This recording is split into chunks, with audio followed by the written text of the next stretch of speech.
Lola, ayan, nagprito kami ng tilapia at saka, tambakol. At may naluto ng paksiw na tilapia. Ayan ang ulam namin pananghalian, mga kalola. Andito na naman ako sa aking trabaho.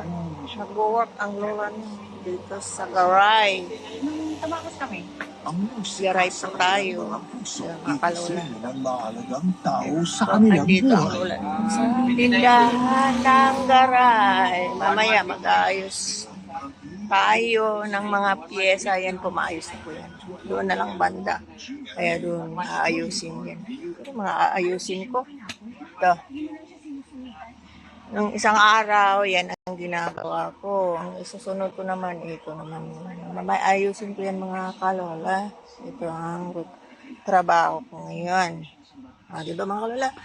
See you mga kalola. Bye-bye!